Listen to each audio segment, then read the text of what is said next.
Imagine करो कि तुम अचानक एक वैम्पायर बन जाते हो, लेकिन कोई आम वैम्पायर नहीं। वह धूप में भी आराम से घूम सकता है जैसे कुछ हुआ ही ना हो। इसके ऊपर वह टाइम को भी रोक सकता है और जो चाहे कर सकता है। और हाँ, तुम पहले से ही जानते हो कि इसका क्या मतलब है। पूरी फ्रीडम, कोई रुकावट नहीं, क्योंकि कोई कभी नोटिस ही नहीं करेगा। अब उसका सिर्फ एक सिंपल गोल है, जितनी भी ब्यूटीफुल गर्ल हो सके उनके पास जाना, और किसी तरह वह उनके साथ जितना ज्यादा टाइम बिताता है वह उतना ही स्ट्रॉन्गर बनता जाता है। तो चलो वीडियो को लाइक कर दो और इस वाइल्ड स्टोरी को बिल्कुल शुरुआत से स्टार्ट करते हैं। हम ओपन करते हैं एक कोलैप्स्ड बिल्डिंग के सीन से, जहां हमारा प्रोटैगनिस्ट उसी मोमेंट पर फंसा हुआ है। थोड़ी दूरी से न्यूज रिपोर्टर्स ने अनाउंस किया कि बिल्डिंग अचानक गिर गई, जिससे कई लोग अंदर फंस गए और रेस्क्यू हर मिनट के साथ मुश्किल होता जा रहा है। अंदर हम उसे अपने दांत भींचते हुए देखते हैं, जो इस भयंकर दर्द को सहने की कोशिश कर रहा है। वह एक टूटी हुई वॉल के नीचे दबा हुआ है और अपने इंजर्ड आर्म को हिलाने में पूरी तरह से असमर्थ है। जैसे जैसे टाइम बीतता है, दर्द और भी बदतर होता जाता है और उसके चेहरे से आंसू धीरे धीरे बहने लगते हैं। हमारा बॉय अपने दूसरे हाथ से भारी स्टोन को हटाने की कोशिश करता है,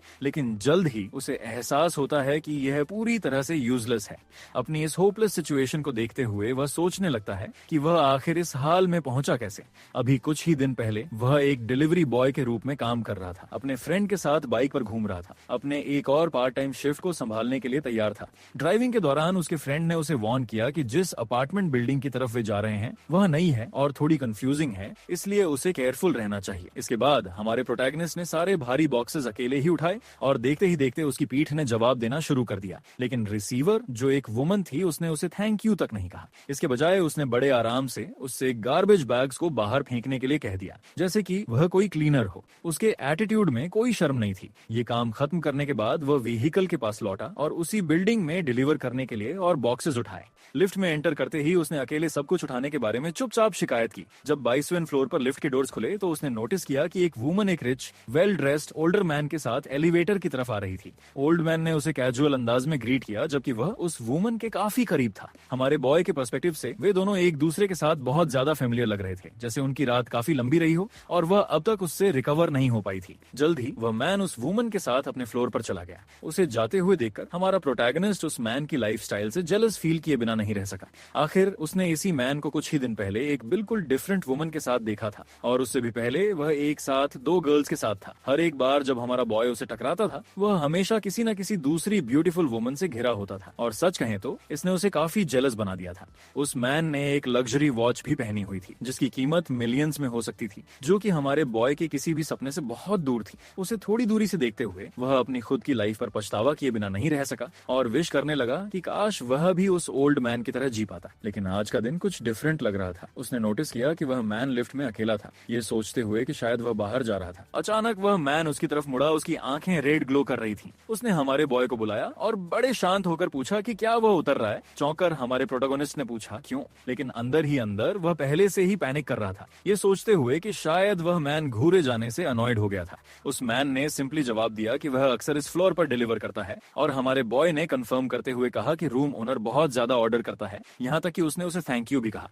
जैसे ही वह बॉक्सेस के साथ लिफ्ट से बाहर निकलने वाला था, उस मैन ने उसे फिर से बुलाया। उसने चुपचाप वार्न किया कि बिल्डिंग हिल रही है और उसे रास्ते में केयरफुल रहने के लिए कहा। इसके बाद उस मैन ने अपने फ्लोर का बटन दबाया, जबकि हमारा बॉय आराम से ये कहते हुए बाहर निकल गया कि वह केयरफुल रहेगा। एक बार जब वह मैन चला गया तो उसने भारी बॉक्सेस को नीचे रख दिया, ये सोचते हुए कि उसने उसे गलत समझा था। शायद वह मैन रूखा नहीं था, बल्कि काइंड था। फिर भी वो सोचने लगा कि उसने ऐसा क्यों कहा कि बिल्डिंग हिल रही है। सब कुछ तो बिल्कुल ठीक दिख रहा था, लेकिन जैसे ही उसने बॉक्सेस को वापस उठाया, बिल्डिंग सचमुच हिलने लगी। इस बार ये बहुत इंटेंस था। उसके हाथों से बॉक्सेस फिसल गए क्योंकि फ्लोर खुद क्रैक होने लगा था। दीवार से खुद को सटाते हुए हमारा बॉय सिर्फ यही सोच सका कि उसकी लक इससे ज्यादा खराब नहीं हो सकती, और इसी वजह से वह अपनी करंट सिचुएशन में पहुंचा। टूटी हुई वॉल के नीचे उसका आर्म फंसने के साथ बिल्डिंग कोलैप्स हो गई। वहां लेटे हुए उसने अपनी इस मिजरेबल लाइफ के बारे में सोचा। अगर वह अभी मर गया तो कोई नोटिस भी नहीं करेगा। दर्द के मारे अपने दांत भींचते हुए उसने हार मानने से मना कर दिया। वह इस तरह नहीं मरना चाहता था, इसलिए उसने अपनी पूरी स्ट्रेंथ जुटाई और हेल्प के लिए बुरी तरह चिल्लाया। अचानक उसे एक फेमिलियर वॉइस तो सुनाई दी, जो पूछ रही थी कि क्या वह पहले वाला डिलीवरी बॉय है।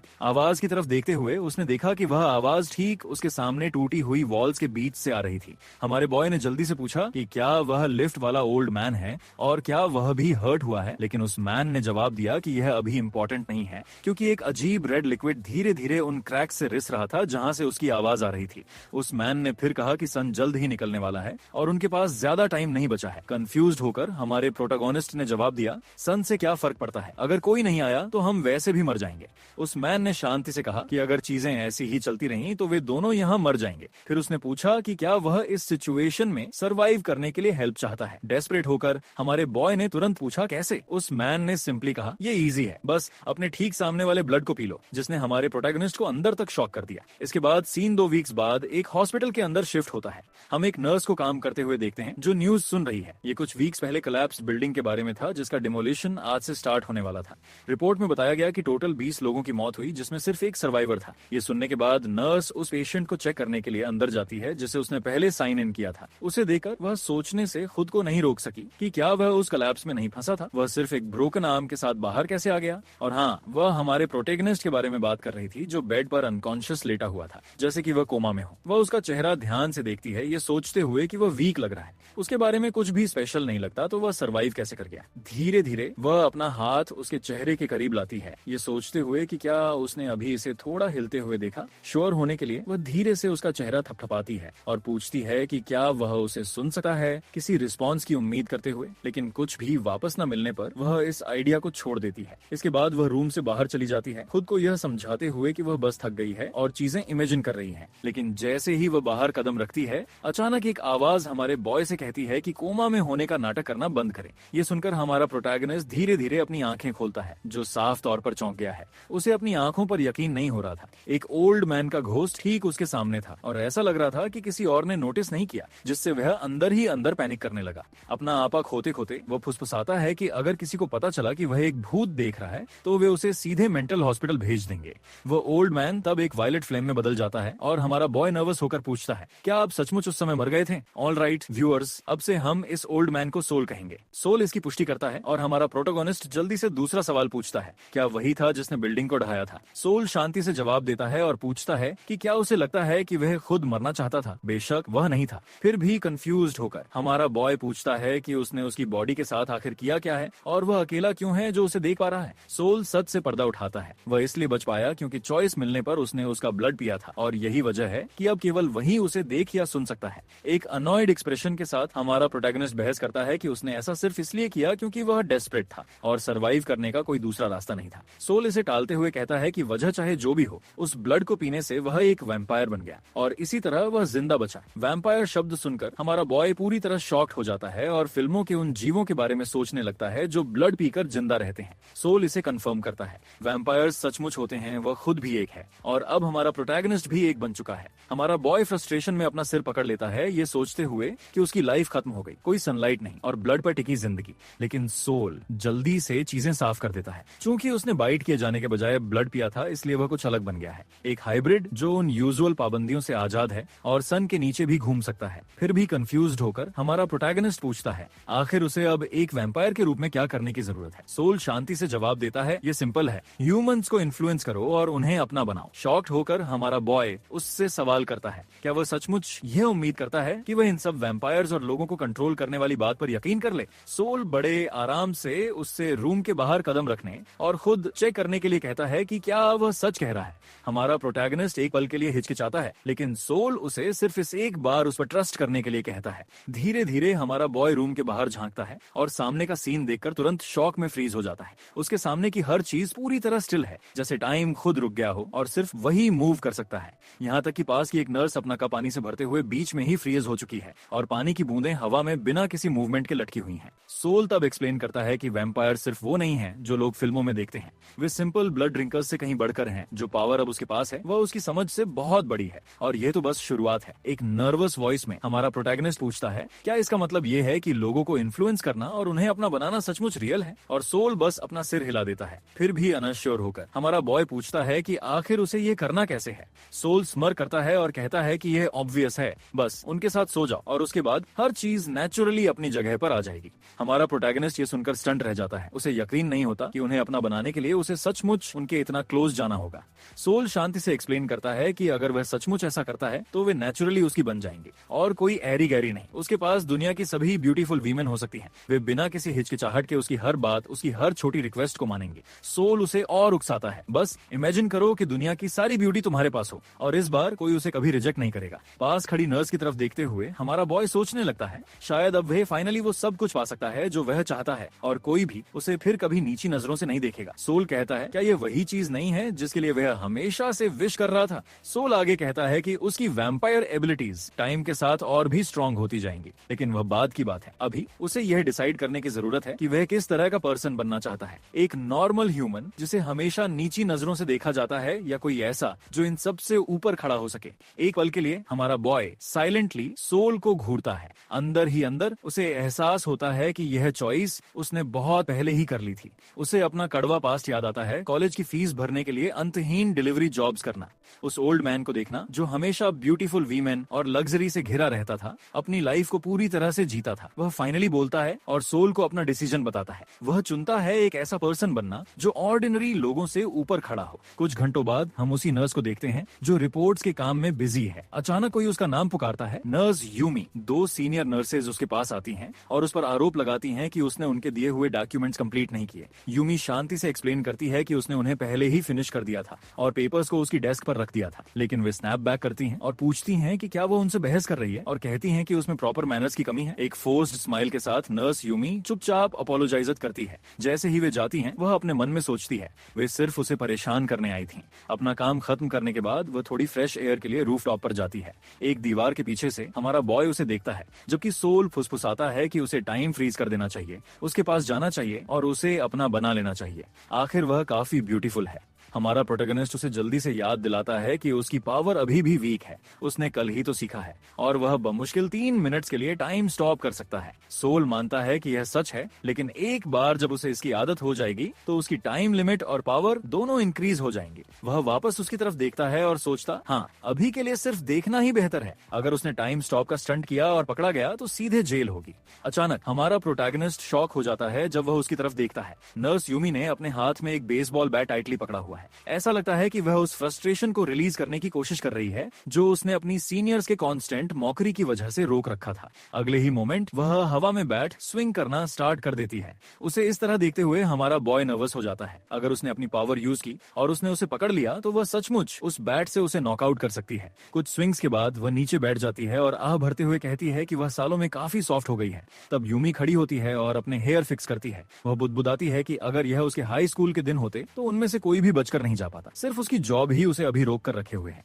उसका यह साइड देखकर हमारे बॉय को लगता है कि वह स्टबर्न है और गुस्से से भरी है, लेकिन किसी तरह ये थोड़ा क्यूट है। यूमी तब अपना फोन चेक करती है। वह कैजुअली कहती है कि अब उस मामूली स्ट्रीट बॉय को चेक करने का टाइम हो गया है। ये सुनकर हमारा प्रोटैगनिस्ट थोड़ा फ्रॉन करता है, यह सोचते हुए कि उसने अभी उसे क्या बुलाया। कुछ मिनटों बाद रूम में वापस आकर वह उसके वाइटल्स चेक करती है जो नॉर्मल दिख रहे हैं, जबकि हमारा बॉय नर्वसली स्वेट करते हुए अनकॉन्शियस रहने का नाटक करता है। वह उसके चेहरे पर स्वेट नोटिस करती है और उसे क्लोजली घूरती है। हमारा बॉय सोचता है अभी कुछ देर पहले वो क्यूट लग रही थी और अब वह सिर्फ अनोइंग है। उसे देखते हुए यूमी कमेंट करती है कि कुछ पेरेंट्स भी बड़े सपने देख सकते हैं। वह आगे कहती है कि वह एक पुअर स्ट्रीट बॉय जैसा दिखता है जो अगर अभी जाग भी जाए तो एक कप नूडल्स भी अफोर्ड नहीं कर सकता। जाने से पहले वह लाइटली अपना हाथ वेव करती है और उसे स्ट्रांग रहने के लिए कहती है और ये कि नर्स यूमी बाद में उसे चेक करने आएगी। 1 घंटे बाद हम रेस्टिंग रूम की तरफ बढ़ते हैं। नर्स यूमी गहरी नींद में सो रही है और अपने सराउंडिंग से पूरी तरह अनजान है। उसके सामने हमारा बॉय खड़ा है जो पहले हुई इंसल्ट के बाद उसे काफी कोल्डली घूर रहा है।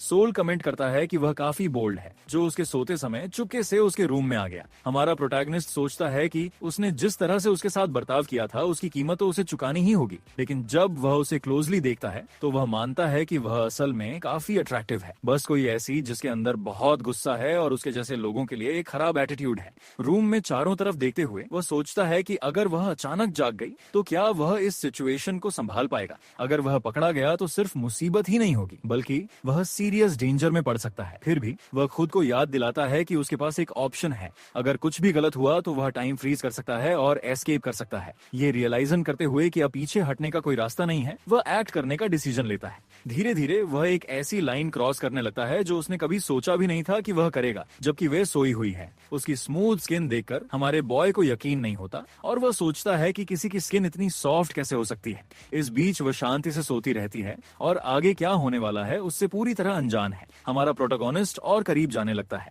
अपने इस बोल्ड डिसीजन को टेस्ट करते हुए। अपनी नींद में भी उसकी ब्रीदिंग अनइवन होने लगती है जो इस अनफेमिलियर प्रेजेंस पर रिएक्ट कर रही थी। काफी मैंगो जूस पीने के बाद हमारा बॉय वहीं नहीं रुकता और कॉन्फिडेंस बढ़ने के साथ वह और आगे बढ़ता है। अचानक सोल उसे वार्न करता है कि वह जागने वाली है। जैसे ही वह उठकर बैठने लगती है हमारा बॉय अपनी फिंगर स्नैप करता है और टाइम को इंस्टेंटली फ्रीज कर देता है। उनके आसपास की हर चीज पूरी तरह रुक जाती है। वह अपनी जगह पर फ्रीज होकर बैठी रहती है, उसी की डायरेक्शन में फेस किए हुए। हमारा बॉय रियलाइजन करता है कि रूम में अंधेरा है। वह उसका चेहरा क्लियरली नहीं देख पाएगी। सिर्फ 3 मिनट के साथ वह हेजिटेंट करता है। क्या उसे अभी चले जाना चाहिए या जो उसने स्टार्ट किया था उसे फिनिश करना चाहिए? पहले तो वह जाने के बारे में सोचता है, लेकिन जैसे ही वह उसके प्रिटी फेस को देखता है और उसके सॉफ्ट लिप्स को नोटिस करता है वह अपना माइंड चेंज कर लेता है और थोड़ी देर और कंटिन्यू करने का डिसीजन लेता है। सोल कमेंट करता है कि अब वह फाइनली एक ट्रू वैम्पायर की तरह एक्ट करना स्टार्ट कर रहा है। उसे जेंटली होल्ड करते हुए हमारा बॉय कोल्डली कहता है अब टाइम आ गया है कि वह अपने पहले के बिहेवियर के लिए पे करे। कुछ इंटेंस मोमेंट्स के बाद वह आज के लिए यहीं रुकने का डिसीजन लेता है। वह जल्दी से सोल से पूछता है कि क्या उसका टाइम अप हो गया है और क्या उन्हें निकलना चाहिए। सोल शांति से एक्सप्लेन करता है कि पैनिक करने की कोई जरूरत नहीं है। वो ओवरवेल्म्ड है और उसके सेंसेस शट डाउन हो चुके हैं, जिसकी वजह से वह वापस सो गई है। सब कुछ नॉर्मल दिख रहा है ये मेक श्योर करने के बाद हमारा बॉय केयरफुली चुपके से अपने रूम में वापस आ जाता है ताकि किसी को कोई शक न हो। अपने रूम में वापस आकर वह एक गहरी सांस छोड़ता है और कहता है कि यह सब एक ड्रीम जैसा लगता है। वहां लेटे हुए हमारा प्रोटेगनिस्ट सोचने लगता है अगर उसने अपनी वैम्पायर पावर के बिना ऐसा कुछ ट्राई किया होता और वह पकड़ा जाता तो क्या होता। सोल जल्दी से उसके नेगेटिव थॉट्स को रोकता है और उसे उसके ब्रोकन आर्म की तरफ देखने के लिए कहता है, जिससे हमारा बॉय सोचने लगता है कि क्या सोल उसका माइंड रीड कर सकता है। जब वह अपने आर्म की तरफ देखता है तो वह पूरी तरह स्टन्ड रह जाता है। उसका ब्रोकन आर्म ओवरनाइट पूरी तरह रिकवर हो चुका है। शॉक्ड होकर वह पूछता है कि यह कैसे पॉसिबल है। उसे क्लियरली याद है कि डॉक्टर ने कहा था कि इसे फिक्स करने के लिए सर्जरी की जरूरत होगी। सोल एक्सप्लेन करता है कि ऐसा इसलिए हुआ क्योंकि उसने उस स्पेशल एनर्जी की एक सिप ली थी और इस प्रोसेस में उसकी लाइफ फोर्स का थोड़ा सा हिस्सा एब्जॉर्ब कर लिया था। बस ये छोटा सा गेम खेलकर वह धीरे धीरे और स्ट्रॉन्गर बन सकता है। हमारा बॉय फिर पूछता है कि क्या कोई और ऐसी चीज है जिसके बारे में उसे वरीड होना चाहिए। सोल उसे वार्न करता है कि वह एक ही पर्सन के साथ बहुत लॉन्ग टाइम तक न रहे, वरना उनकी पूरी एनर्जी ड्रेन्ड हो सकती है। अपने बेड पर वापस लेटे हुए हमारा प्रोटैगनिस्ट सोचता है तो चीजों को आगे बढ़ाते रहने के लिए उसे बस नए कनेक्शंस ढूंढने की जरूरत है। सीन अब नर्स यूमी की तरफ शिफ्ट होता है जो अभी अभी शावर लेकर बाहर निकली है। वह झुंझलाहट में अपनी भौहें सिकोड़ती है, ये सोचते हुए कि कल रात उसने कितना अजीब और अनकंफर्टेबल ड्रीम देखा था। उस बारे में कुछ भी सही नहीं लग रहा था। दुनिया के तमाम लोगों में से उसने उस गरीब स्ट्रीट बॉय के बारे में ड्रीम क्यों देखा, जबकि वह हर दिन हैंडसम मैन को देखती है। और जागने के बाद भी चीजें अजीब लग रही थी। उसके मुंह का स्वाद कड़वा था, उसकी बॉडी अजीब महसूस कर रही थी और वह एग्जॉस्टेड थी, बिल्कुल ऐसा जैसे वह ड्रीम बहुत ज्यादा रियल था। वह इस बात को झटक देती है, खुद को समझाती है कि यह सिर्फ एक ड्रीम था और अपनी नर्स यूनिफॉर्म पहनने लगती है। अभी भी अनॉयड होकर वह उस बॉय को थोड़ा परेशान करने के बारे में भी सोचती है कि वह किसी तरह उसके ड्रीम में आ गया और उसके साथ खिलवाड़ किया। अचानक एक दूसरी नर्स तेजी से अंदर आती है और उसका नाम अर्जेंटली पुकारती है। वह उसे बताती है कि कोमा वाला पेशेंट आज सुबह होश में आ गया है। अगर आप जानने के लिए क्यूरियस हैं कि आगे क्या होता है, जब उसे रियलाइज होगा कि सब कुछ रियल है और उसे पता चलेगा कि इस सब के पीछे कौन है